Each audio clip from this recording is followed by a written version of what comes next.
Hoje eu vou te contar 3 hábitos que eu tenho que deixam as minhas aulas muito mais criativas. E quando eu falo de aulas criativas, não é só ficar fazendo aula lúdica o tempo todo não, tá?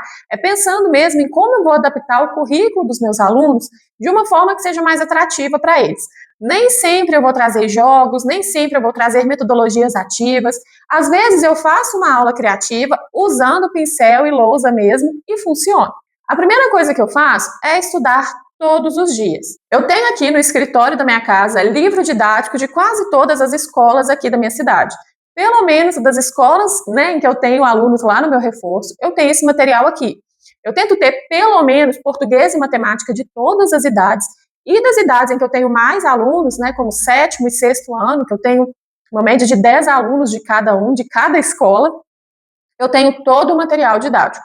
De uma dessas escolas, que já é minha parceira aí desde o ano passado, eles me enviaram um link de compra de professor, né? Então, um link com um pouco de desconto, e eu comprei material didático, se eu não me engano, de 4 séries diferentes.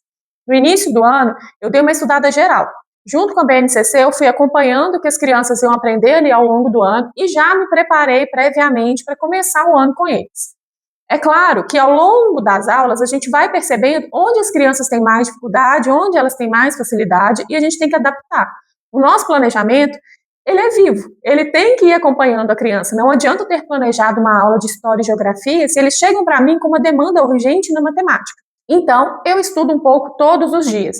Dou uma olhada ali no livro didático, vejo as atividades que eles vão fazer, vejo a matéria que eles vão fazer, e com isso eu estou sempre com esse conteúdo na cabeça. É claro que do ano passado para esse ano eu já adquiri um pouco mais de experiência. Então eu já tenho mais ou menos ali uma ideia do que esses alunos vão aprender. Os meus alunos que hoje estão no sétimo ano foram meus alunos ano passado. E hoje eu tenho uma sala de sexto ano. Então eu já tenho mais ou menos uma ideia do que eu apliquei que deu certo, do que não deu certo, da forma que eu ensinei que não foi muito boa, não foi muito efetiva. E vou mudando isso, vou estudando isso, não estudando só as matérias, mas estudando também o comportamento dos meus alunos. Dessa forma, eu consigo me preparar muito melhor para oferecer para eles uma matéria mais bem estruturada, uma aula mais bem estruturada e conteúdos ali de forma mais clara para que eles consigam aprender de forma mais efetiva. Os meus alunos hoje, por eu ter o reforço no formato de turmas, eles estão basicamente nivelados na mesma forma ali de conhecimento, mais ou menos no mesmo nível de aprendizagem. Os alunos que eu percebo que precisam de uma atenção especial, eu passo eles para um outro horário junto com a minha professora auxiliar, para que eles tenham ali uma atenção individualizada até que estejam nivelados e voltem para a turma. Então, até isso é uma questão de observar e estudar o comportamento desses alunos, estudar a forma que eles estão fazendo lá na escola, como essas atividades estão chegando até mim. Então, isso me ajuda a ter uma forma de ensinar mais criativa, mais preparada e muito mais fora do improviso, sabe? Outra coisa que eu faço que deixa as minhas aulas muito mais criativas é transformar experiência real, experiência social em aula. Meus alunos do terceiro ano do fundamental, estão aprendendo matemática financeira. O que eu fiz para ensinar isso para eles foi adotar o dinheiro lá na minha sala. Então, por exemplo, Marina, eu queria hoje sair 5 minutinhos mais cedo, eu posso? 5 minutinhos mais cedo custa R$ 8,50. Todos eles têm um dinheirinho falso que eu comprei para isso, e eles têm sempre ali uma quantidade. Sempre que eles querem fazer algo diferente, até mesmo para ir ao banheiro e tomar água, eles têm que me pagar esse valor. E assim eu vou explicando para eles como funciona a parte de pagar, somar notas, entender os centavos. Isso tem ajudado muito, porque eu trouxe uma experiência real para dentro da minha sala. Não é uma atividade em si estruturada com tempo determinado, mas é uma experiência que vai fazer com que eles aprendam e depois consigam com muito mais facilidade realizar essa atividade no livro didático, na escola, até ali comigo mesmo. Então, a gente tem basicamente um mercadinho. Quer ir ao banheiro? R$ 5. Quer tomar água? R$ 1,50. Então, eles estão sempre ali me pagando, eu sou o banco, e aí eles vão me pagando esses valores e vão entendendo como fazer a divisão desse dinheiro. Alguns já estão no sistema até de empréstimo, tá? Já gastaram tanto, já estão devendo para o banco e eles entendem isso. Então, tem sido muito bom, tem funcionado muito bem.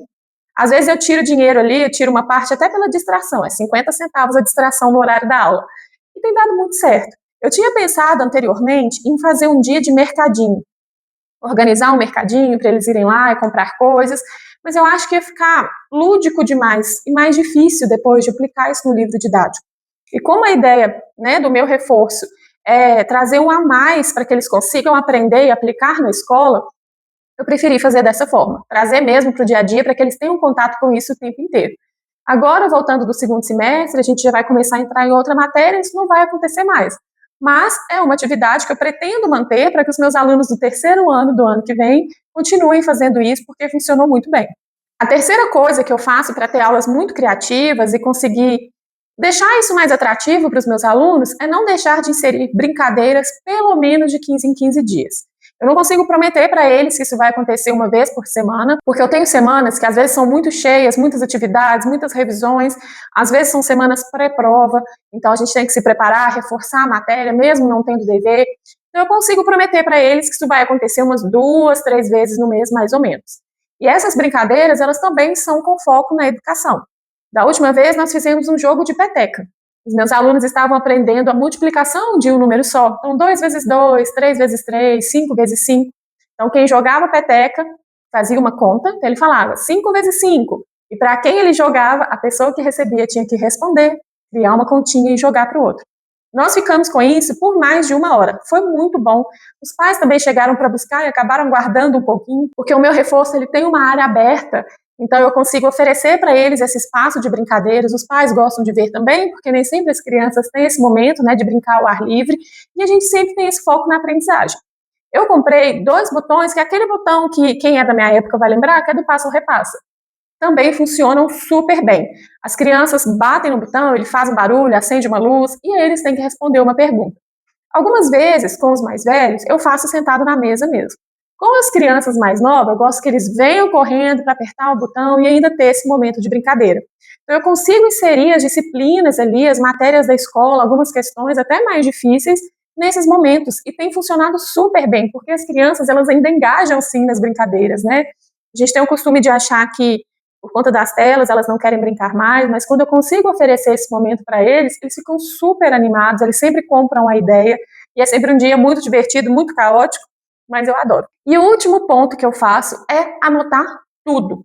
Várias vezes, já deve ter acontecido com você também, eu estou ali no meio da aula, eu tenho uma ideia, eu falo, nossa, isso poderia ser uma atividade. Mas aí ali no meio da correria, aquela quantidade de alunos, muita coisa, a gente acaba esquecendo. Então, eu sempre anoto tudo, nem que seja ali no cantinho do quadro, para depois eu passar para minha agenda, ou no celular rapidinho, ou no post-it, e depois deixo em cima da minha mesa e vou trazendo essas anotações. Isso me ajuda muito a manter a minha cabeça sempre muito criativa e sempre muito atenta aos detalhes. Então, às vezes eu percebo que as crianças estão aprendendo sólidos geométricos e figuras planas, e aí elas não conseguem entender muito bem. E aí uma criança vira para mim e fala assim, então um paralelepípedo é tipo a pasta de dente? Aí eu falo, tipo a pasta de dente. Então, eu corro lá e anoto essa associação que foi feita pela própria criança, para que na próxima aula eu consiga trazer esses objetos e mostrar isso na vida real. Mostrar a aplicabilidade da matemática na vida real, em casa, que ela está em todos os lugares. Isso funciona muito bem. Primeiro porque eles param de questionar e de falar que nunca mais vão usar isso na vida deles, e também porque eles conseguem também ter esse olhar mais atento. Várias vezes, quando eu trago objetos, e aí eu falo para eles, repara na sua casa, você vai ver que isso tem lá também, eles voltam e me trazem essa devolutiva de que viram um sólido geométrico em casa, de que fizeram essa observação, que falaram isso para o pai. Então, isso também é uma forma de te manter criativa, te manter sempre ativa, observadora, e ainda passar isso para as crianças. Então, são pontos muito simples que, além de deixar a nossa rotina mais leve, ela também traz um aprendizado de forma muito efetiva e te mantém como uma professora que tem um diferencial, que é mais criativa, mais observadora e mais inteligente também. Queria que você me contasse se você tem alguma ideia diferente que você faz aí no seu reforço ou na sua sala de aula. Deixa aqui nos comentários para a gente conversar e a gente se vê no próximo vídeo.